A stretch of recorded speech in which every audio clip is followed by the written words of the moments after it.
Human beings exist in stories, in the stories that we tell. For example, architecture. When someone makes a building, all the buildings that are behind me right now, each one of them was trying to tell a story. When you go into a store, it's got what we call a brand. But what is the brand? The brand is the story that they're telling. They want that when the clients come in, they love that story and it's a familiar story to them.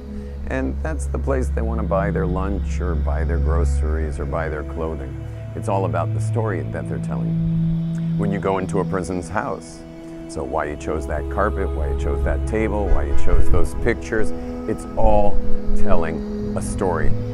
One example of storytelling is when you meet a person and you go to their home and you see that they have dedicated the walls of their house not to artwork but to pictures of their children.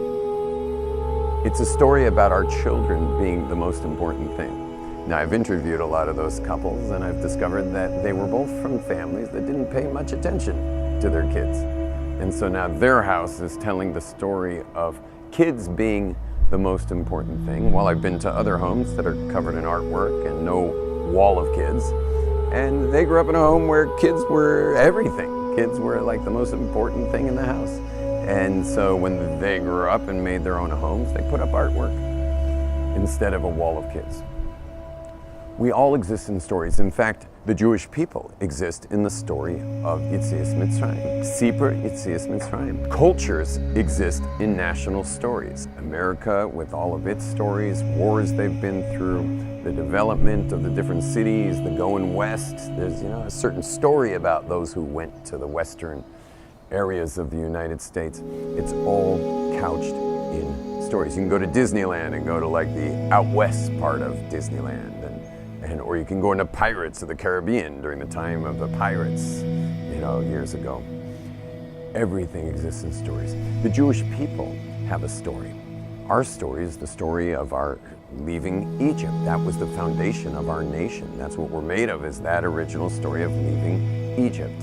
And we even have a mitzvah to tell the story. And that is the story that gives the context for our people as a Jewish people. We also have the story of anti-Semitism.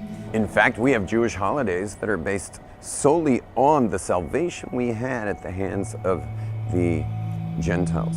And that is a theme that comes up throughout, is there's a story of us being the downtrodden, the oppressed, the expelled, the killed.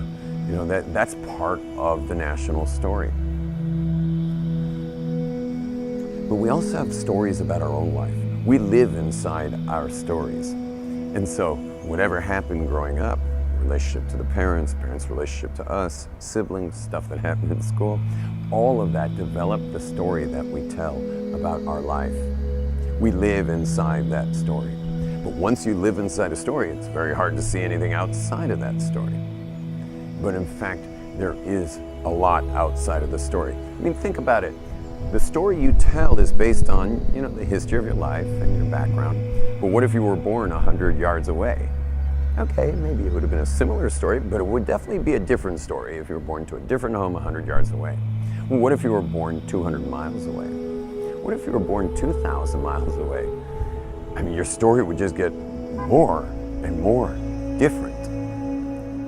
Well, that means that the story that we're telling is quite limited. In the possible you get two major things. One is you get to see your story. But not just see it from within. You get to see it from a distance, like objectively. You get to actually see the story and look at it and just say like, oh my gosh, I can't believe I've been telling this story. How long am I planning on telling this story? This is a boring story. That's why it's called the possible you, because it's the possible you as opposed to the predictable you inside that story. And the other thing you get is, and this is the life upgrade that we're offering, this is what we're doing in the possible you, is creating this incredible upgrade to your life. And that is to be able to choose what stories you'd like to be telling from now on. The whole world occurs in speech. The stories you tell are speech, inward speech, inside speech. And the stories that you can now create, Abara Kedabara, I create Abara Kedabara as I speak, and you can actually create stories that you love and live inside the narratives and the stories that you want to tell going forward into your life, into a beautiful, empowered, loving, connected, healthy, and wealthy, and holy life going forward. Looking forward to hosting you at the Possible You Seminar.